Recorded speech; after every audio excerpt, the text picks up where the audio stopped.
So he was wearing a pale pink shirt with an open collar, light grey linen trousers, and brown suede loafers. Yeah. And he may have had a sweater because the train was air-conditioned. And what colour would his sweater have been? Oh, well, I'm tempted to say pink, but I'd just have to recheck his luggage.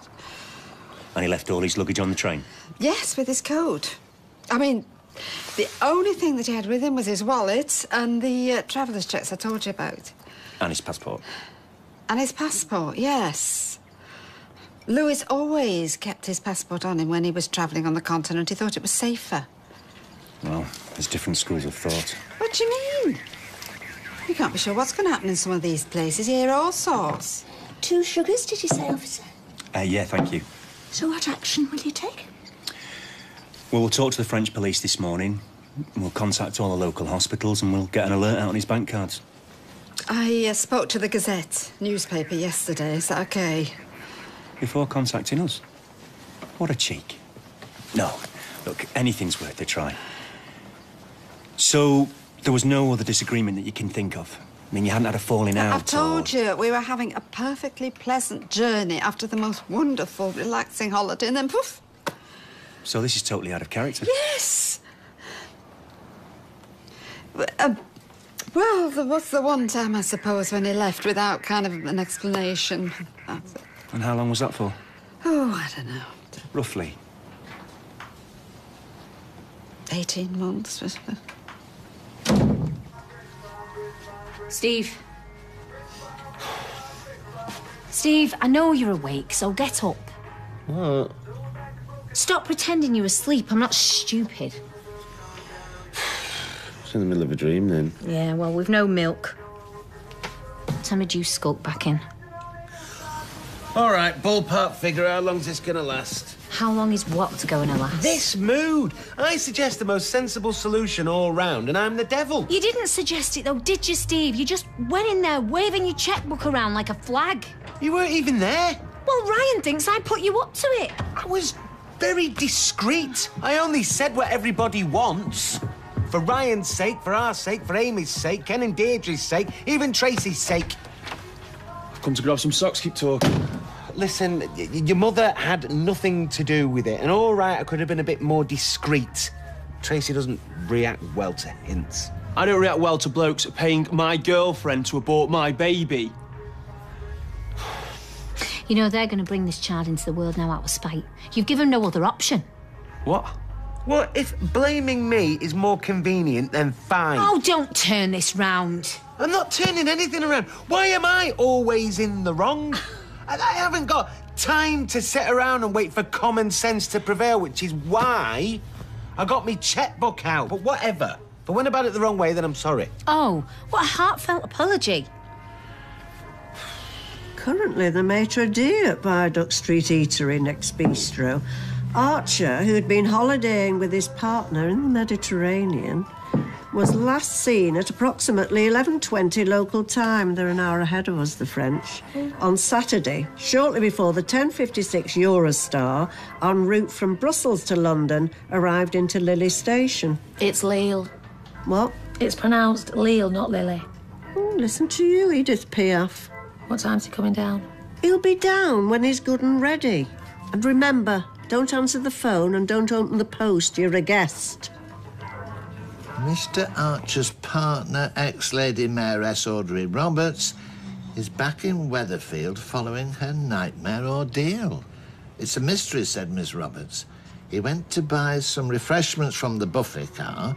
1 minute he was there, chatting to me, laughing and joking, and the next he was gone. But where? And with whom? Oh, he'll be in Brittany in some back street sniffing around some Madam's Euros. Ms. Roberts suggested that his disappearance was most uncharacteristic of him and will call on anyone with any information to come forward immediately. Oh, come on, Audrey. Uncharacteristic? His middle name is Houdini. The man escaped, and who can blame him? So, I suppose we'd better remain open-minded for Audrey's sake. Why will we? You've seen any minutes lying around? Minutes? Yeah, paperwork, Tracy. I've got a governor's meeting later. Oh, well, come straight home. Wendy and I are responsible people. tell that to the judge. She and Deirdre managed to spend a whole afternoon together yesterday on the cake stall, and it was all extremely civil. Mum practically bit her own tongue off. Well, step in the right direction nonetheless. That's a sign of a good con man, isn't it? They win everybody's trust and then... bang. Get you dead impressed. Shame, really. Con men, trannies. She don't have much luck. Yeah, well, runs in the family. The female line only. Morning. Rushed off your feet, I see. Yeah, well, we're chock-a-block from 1:15. Of course you are. Any news from Grasmere Drive? Just that she's convinced he'll come back. So am I. Based on what? I've looked him in the eye. He loves her. Which brings me to the business in hand. How'd you like to come and work for me? You what? Yeah, I saw you yesterday. Very impressed. Hold on, cowboy. You can't just swan in here and start offering people jobs, profiting from Gran's misfortune. And anyway, she's a highly skilled nail technician. She's going nowhere. What do you reckon? Make me a stylist if you value me so much. No way. It's a yeah. What? How were the cornflakes? Excellent. And the milk? Cold enough? It was perfectly chilled. Would you like some more toast? Please. Brown, white or mixed? A mixture would be lovely. Coming right up. Ah, good morning. Hello. Morning. Now, will you be wanting toast and cereal or a cooked breakfast, Mrs. Johannesburg? Oh, I think a cooked breakfast would be very nice. Shan't be long. Johannesburg. An unusual surname. Unusual family. South African. Swedish. What do you make of this one? Oh, Mrs. Price. Oh, she's a one-off. She's harmless enough.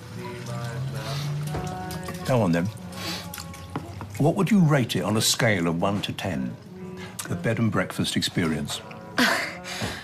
Well, I felt very much at home. High praise indeed. Why? How would you rate it? It's the best I've seen so far. So far? Well, you wouldn't necessarily know this, but the Rovers Return has entered a very prestigious competition. Oh, is that so? And I am one of the judges. Oh dear, it seems the cat is out of the bag. I don't know what you're referring to. Suffice to say, Mrs. Price, you don't have anything to worry about. And I'm sure your mystery drinker will be just as impressed when he pays you a visit sometime later this week. I don't know what you're referring to. Very thorough, Lancashire leisure. The mystery drinker isn't treated as a guest. He's every man. Joseph Public walking in off the street after a hard day's work. Oh, looks like you'll have to be on your best behaviour all over again, Mrs. Price. Russian night? Oh, yes. It's very fitting on a day like today. What with Lewis's astonishing disappearance from a high-speed train. Yeah, well, never trust the ladies now. I trust Norris. And of course, it'll be a further dent in the bistro's reputation. They were name-checked in the Gazette. Oh, well, let's hope so. Are they still doing the complimentary breakfast? Nah, that one bit the dust. David won, Goliath nil. Can I have brown sauce on one of those, please, and red sauce on the other? Yeah, of course you can. So go on then, what does Russian night entail? Well, we'll be starting off with borscht, which is a type of cold soup. Ooh, cold soup. Followed by stroganoff and plenty of blinis, which is pancakes to you and me. Oh, and Emily will be joining us to celebrate her birthday, so candles at the ready. Ooh, that'll light up the room. I'll burn the place down. So what do you reckon then, Kurt? You up for a bit of Russian? I'm not really into foreign food, me. I prefer pizzas and kebabs. Well, I think you'll find our price list very competitive. It is simple food after all. Oh, Hannah, I found you a fur hat to wear if you fancy it. Well, we'll see. Kirk, I've marked the brown sauce on with a B. How did you know that was Beth's? Jenna, it's your mum again. Now, please call me back. I'm getting worried now. I popped around again last night, but you were out. Or at least text me. Let me know that you're okay, even if you're not. I love you. How did I wind up in this mess? I'd like to say don't look at me, but... What if this is it?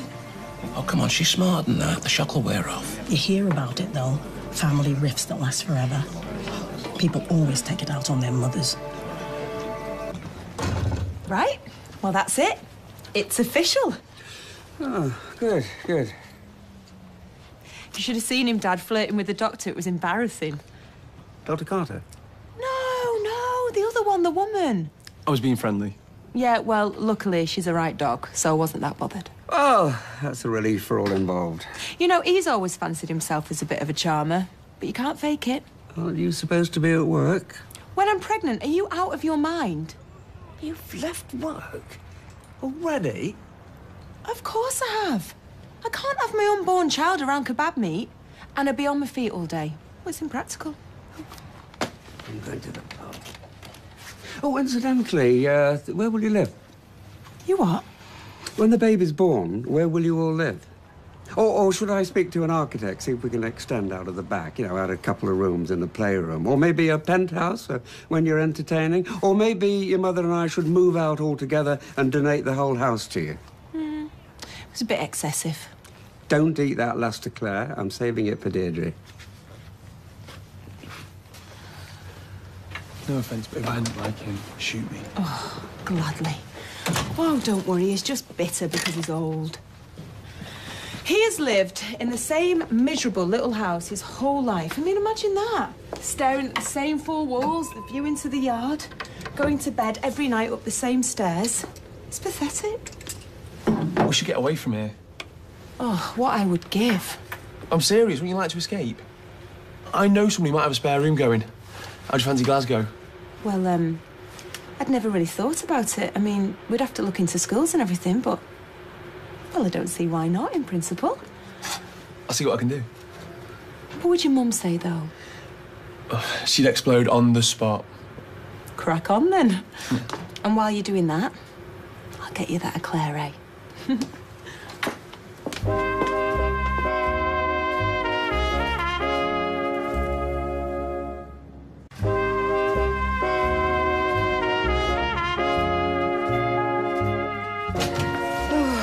I still think we should have stayed put, you know. Well, if he gets home and you're not there, he'll come here or he'll call you. Yeah. I could sleep for 1,000 years now. That's not a good idea. I'll put the kettle on. Well, we'll give it another hour or two. And if he's not back by then, we'll go for a drink. Is that a good idea? Oh, look, they can think what they like, Gail. They're going to look pretty damn silly when he turns up large as life with a perfectly good explanation. They are. Honestly, they made him out to be a cross between Cary Grant and the milk tray man. Well, judging by that photograph, he is. Oh, he's all quiff and false sophistication. Well, that sounds all right. Love carries a white stick, I suppose. He's left her before, you know. Oh, yeah, when he robbed Peter Barlow and used Deirdre as a lubricant. Orange juice, please. Kent. Steve, have you heard that Tracy's resigned from the kebab house? Yeah, Dev told me. Greaseproof P45. Did Audrey take him back? Oh, yeah, with open arms. And you can't say as a blamer. That's the problem with a good-looking man. Nah, it's not all it's cracked up to be, believe me.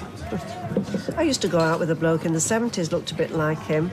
Well, it's quite possible that they're one and the same. But what was your boyfriend's name? Hafid. He was Moroccan. Oh, well, I suppose it's still possible. Orange? All right? All right? I'm just heading back. It's a little bit tense this morning. Hey, trading on eggshells as well, are you? I'll tell you what, mate. Try living with it. Well, I'd rather you than me. Oh, and Steve, listen, no hard feelings over yesterday. It's forgotten. Well, if I caught my girlfriend holding another bloke's hand, well, I don't think I'd have taken it as well as you did. Her graduation. Wow, proud moment. Johnny got leathered. A borderline embarrassing afternoon. Good old Johnny.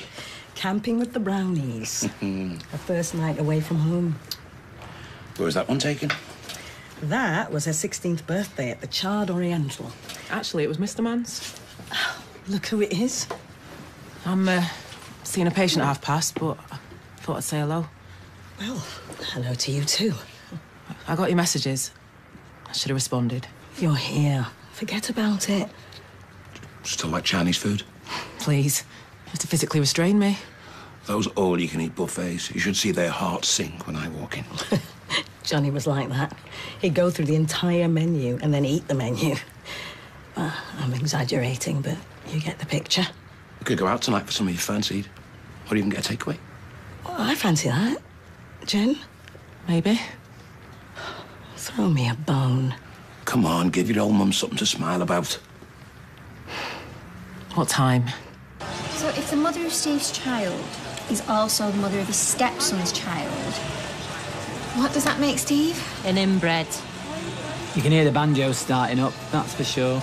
Amy, Michelle's stepdaughter, would be her grandchild's half-sister. And a cousin? Or, no, step-auntie? We should do a family tree, be like a spirograph. Michelle can lip read. She's near breaking point already. Do not tip her over the edge. And I say that for everyone's sake. We were just talking about the order. Hi, gang. Hey, look who it is. We were just talking about yous. What are you doing here? Have a word. I bet he's a double agent with a licence to thrill. Doubt it. I'd be money penny to his bond, I don't mind telling you. The only licence he's got is to rip off old ladies. No. Please don't let us interrupt. Do you think he could be a spy? He hasn't got the wit to be a spy. And you have? Imagine dropping you behind the Iron Curtain. He'd make a decent mole. Is, your bank account intact? Yes, it is, Norris, thank you. Any more questions? Let me see. You're very quiet, Ken. Sorry, at a loss. I bet he's loving it. No, far from it. I'm on your side, Audrey, but I've got problems of my own. Oh, dear, is your book overdue? Ken, I'm sorry. It's all right, it's all right. Glasgow. Look, I believe you didn't have anything to do with yesterday, but it's made us reconsider all our options. Right, so you're doing all this because of Steve, then, are you? We feel hemmed in. It's not just you and Steve. I mean, my mum and dad are even worse. This should have been one of the happiest moments of our lives, but instead we're constantly defending ourselves. Everyone thinks we're a joke, no one thinks we'll last. Why should we hang around? Right. So what are you going to do then, Rye? Going to put up a tent in the local park? A mate of mine's got a spare room going in a house. Oh, a shared house. Nice. Full of students, is it? He's a young professional, graduated last year. Oh, man of the world, then. You see, this is what I'm talking about. Every time I try and take responsibility for my own life, you make sarcastic comments like I'm still a 12-year-old. And he's all right with it, is he? A family of 3 moving in, including a child. And by the way, I'm talking about Amy, not Ryan. He's absolutely fine. He sounds like a really chilled-out bloke. Yeah, well, he's going to need to be, isn't he? Can I have a few words with my son in private, please, Tracy?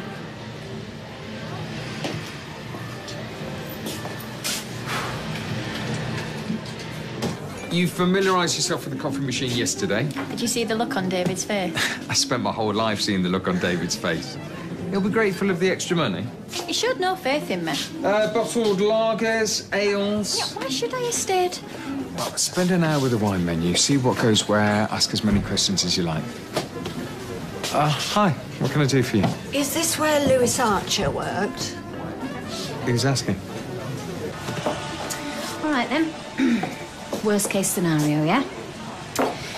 Move to Glasgow, mate puts you up, let's have a little job, and then what? What, you're gonna upgrade, are you, to a 3-bed semi in the suburbs? Who knows, maybe we'll settle in a culturally dead little back street like you did. Tracy's prepared to go wherever her spirit takes. Yeah. Yeah, Tracy's prepared to go many places, all of them very low. Maybe if Dad was still alive, What? What, you think your dad had just let this all sail through, do you? Your dad died, Ryan. Your dad died. Along with every other bloke that we might have turned to right now, so I'm sorry, mate, bad luck. It's just me. And you know what? I did not find it easy losing him. Or Paul. Or Liam. But I've tried. And I've tried and I've given everything to make sure that you always had a roof over your head. And that you had the chance to live your life because I couldn't. I thought Grandma and Grandad gave you loads of handouts. I beg your pardon. You know what? That just proves you're still a child. And she's running rings round you. You poisonous, devious cow. Oh, what have I done? Just get out. Michelle. I said get out! You know, you can't talk to me like that because I am pregnant. I'll kill you. No, you won't. You do not deserve a son like him. Come here! You're making a fool of yourself! No, Ryan, you're making a fool out of me! Oh, look at me, I'm shaking.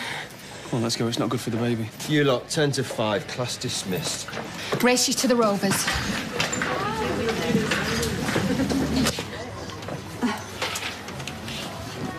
What did he say, Mum? Well, nothing from any of the hospitals. Oh, that's a relief. Well, it isn't Gail. Come on, at least he'd be accounted for. Keep the faith, Mum. Sandra's been on the phone again. As if a hen do in Dublin wasn't enough, she's invited me to Menorca. When? This week. Are you going? What, leaving you home alone again? Yes, love. I'm not stopping long. I've got nothing in for Craig's tea. Don't want nothing toast again. It's not right. Good afternoon and welcome to the Rovers. Oh, Glow, I'd lose that if I were you. It's friendly. Oh, I like it. Thank you. Good afternoon. Welcome to the Rovers. Nick? Mum, Gran, Hello. Penny, this is Audrey Roberts, Lewis's significant other. Gran, this is Penny. She might be able to shed some light on Lewis's behaviour. Oh, my goodness. Do you know where he is? No, but I know why he got off that train. Yeah, go on. What? He saw me. I've never seen anyone move as fast. So you are? Let's just say we've got unfinished business. And we return to Coronation Street in half an hour.